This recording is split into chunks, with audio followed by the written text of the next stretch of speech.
तो बड़ी coverage news nation की लगातार जारी है। अब तक रवि दहिया से जुड़ी हर अपडेट हम आप तक पहुंचा रहे थे और अब बात दीपक पुनिया की, जो ब्रॉन्ज के लिए खेल रहे हैं और 86 किलोग्राम कैटेगरी में खेल रहे हैं। दीपक पुनिया का यह मुकाबला शुरू हो चुका है। इस वक्त का जो स्कोर है उसके मुताबिक भारत बढ़त बनाए हुए है, दीपक पुनिया बढ़त बनाए हुए हैं। 2-1 से मुकाबला चल रहा है। इस वक्त भारत की उम्मीदें कहीं ज्यादा हैं। दीपक पुनिया 2 अंक के साथ आगे चल रहे हैं। कांस्य पदक के लिए यह मुकाबला हो रहा है। 86 किलोग्राम कैटेगरी में दीपक पुनिया खेल रहे हैं। 2-1 से मुकाबला इस वक्त चल रहा है, दीपक पुनिया का मुकाबला, और लगातार उम्मीदें कहीं ज्यादा 2-1 से मुकाबला चल रहा है। उम्मीदें लगातार दीपक पुनिया से बनी हुई हैं। इस वक्त की बड़ी खबर हम आपको बता रहे हैं, दीपक पुनिया लगातार मुकाबले में बढ़त बनाए हुए हैं, तो उम्मीदें कहीं ज्यादा दीपक पुनिया से भी हैं। हालांकि ये मुकाबला ब्रॉन्ज के लिए है। 33-32 सेकंड का जो वक्त है वो यहां पर है। ऐसे में उम्मीदें बहुत ज्यादा और बढ़ती नजर आ रही हैं और इस वक्त की जो अपडेट है उससे ऐसा लगता है कि ब्रॉन्ज दीपक पुनिया यहां पर अपना सुनिश्चित कर लेंगे। सीधा रुख करते हैं, हमारे तमाम सहयोगी हमारे साथ बने हुए हैं। राहुल डबास दीपक पुनिया के घर से हमारे सहयोगी हमारे साथ जुड़े हुए हैं। अवनीश हमारे सहयोगी हैं, रुमान हमारे सहयोगी हैं और साथ ही साथ मोहित राज दुबे जो हर अपडेट पहुंचा रहे थे वो भी हमारे साथ बने हुए हैं। लेकिन इस वक्त की जो बड़ी खबर है वो हम आपको बता रहे हैं, कांस्य पदक के लिए मुकाबला हो रहा है। दीपक पुनिया बढ़त बनाए हुए हैं। चलिए, इस वक्त कुछ अपडेट आई है, जो इस वक्त की अपडेट है वो भी हम आप तक पहुंचाएंगे। हमारे तमाम सहयोगी हमारे साथ बने हुए हैं। अवनीश, क्या कुछ अपडेट, जरा कोच से समझिए सरल शब्दों में। जी बिल्कुल अनुराग, और दीपक पुरी छत्रसाल स्टेडियम के ही शिष्य हैं, यहीं से वो आगे बढ़े हैं। दीपक, क्या लग रहा है आपको, कांस्य पक्का?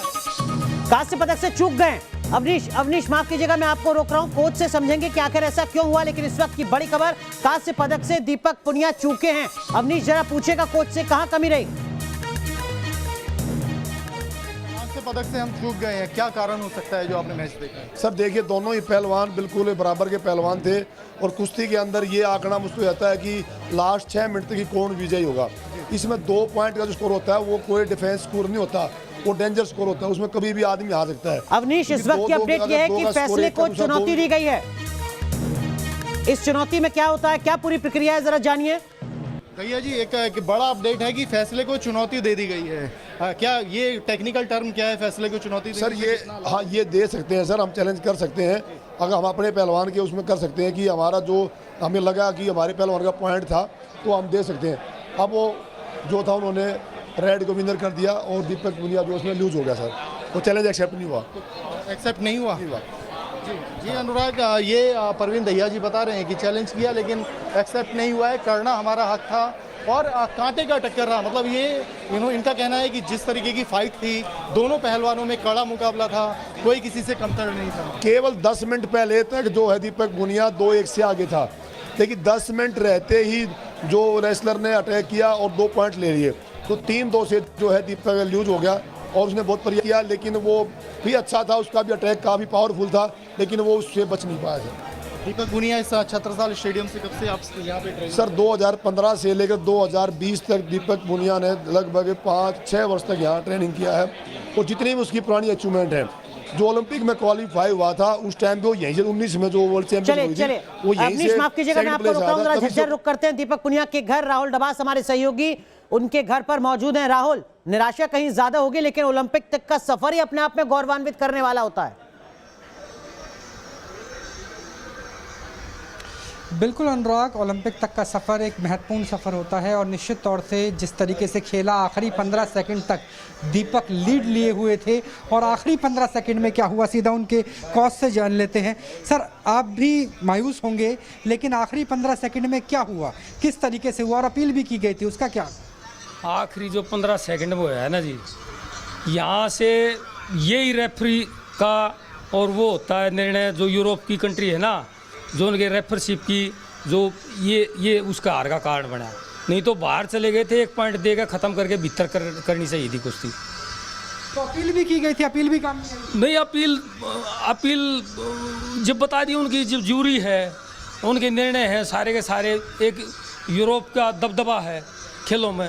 ये 19-20 होता है, यही तो होता है 19-20, पता भी ना चला रोली हो। चाहे रवि हो चाहे दीपक हो, ओलंपिक तक जाना एक बड़ी कामयाबी से कम नहीं है। जितने बच्चे यहाँ पे नजर आ रहे हैं उनके लिए लगते हैं कि दोनों ही रोल मॉडल हैं। है जी, दोनों ही रोल मॉडल हैं। मुझे पता है आप जवाब नहीं दे पा रहे हैं, आप खुद मायूस है, लेकिन दोनों रोल मॉडल तो हैं। ओलंपिक तक तो दोनों हमारे खिलाड़ी गए। हाँ रोल मॉडल है जी। कुश्ती जीती जाती 10 सेकंड 15 सेकंड बच रही थी जब तक जीत रहा था कुश्ती। तो अनुराग बहुत मुश्किल होता है ऐसे में जवाब देना, कोच भी ब्लैंक हो गए हैं।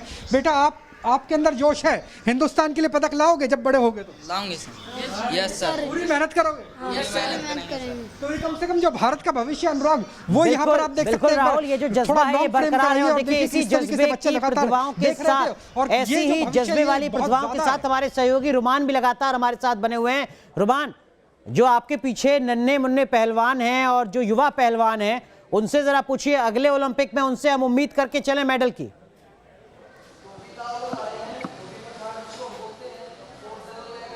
बिल्कुल सीधे तौर पर उनसे उम्मीद है, क्योंकि वो अभी से उन्होंने प्रैक्टिस शुरू कर दी है और अगले ओलंपिक में उम्मीद है आप लोगों से कि हम में से पहुंचेगा और कोई गोल्ड लेकर आएगा। हाँ जी, पूरी उम्मीद है। पूरी उम्मीद है कि गोल्ड आएगा अगली बार। प्रैक्टिस का टाइम शुरू हो गया आपके? बिल्कुल, आप देख सकते हैं कि पूरी तरह से प्रैक्टिस में लगे हुए हैं, प्रैक्टिस शुरू कर दी है और कुछ नए दाव भी आज सीखे आज जो मैच था उसको देखकर। हाँ बिल्कुल, कोच साहब हमारे साथ मौजूद हैं जो कि सहदेव सिंह बालियान है, चीफ कोच हैं रेसलिंग और इंटरनेशनल रेफरी भी हैं, जो यहाँ के चीफ कोच है। आज का जो मैच हुआ उससे बच्चों को कुछ इंस्पिरेशन मिलेगी? हाँ, बच्चे बहुत उनको सीखने को मिला है। आगे चलकर ये भी देश का नाम करेंगे और इनको एक बहुत ही आज जो रवि दहिया की कुश्ती है और दीपक पूनिया जो कुश्ती देखी है इन्होंने, उनसे बहुत सीखा है और आगे चल के भविष्य है ये देश का। आगे चलकर मेहनत करेंगे तो ये भी देश का नाम रोशन करेंगे।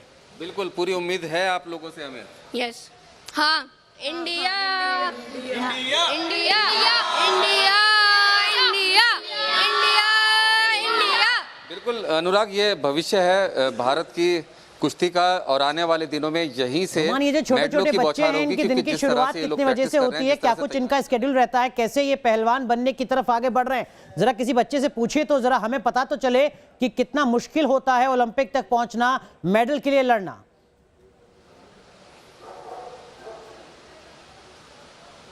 बिल्कुल, ओलंपिक तक पहुंचना और वहां से मेडल भी लाना, क्योंकि छोटे बच्चे हैं जो कार्टून और दूसरे खेल कूद से अलग हैं। बिल्कुल, इन्होंने अपना पूरा जीवन इतनी छोटे से उम्र से ही पहलवानी के नाम कर दिया है। कोच साहब, कितनी उम्र का बच्चा यहाँ पर आता है और क्या उसका रूटीन रहता है? यहाँ सबसे छोटा बच्चा है हमारे पास 6 साल का है और एक बेटी है वो भी 6 साल की है। तो अभी से हम उनको खेल के प्रति मोटिवेट कर रहे हैं। ताकि क्या रहता है उनका? उनका सुबह 4 बजे उठ जाते हैं सभी बच्चे और कसरत शुरू कर देते हैं और हमारा जो सेशन है 9 बजे खत्म हो जाता है।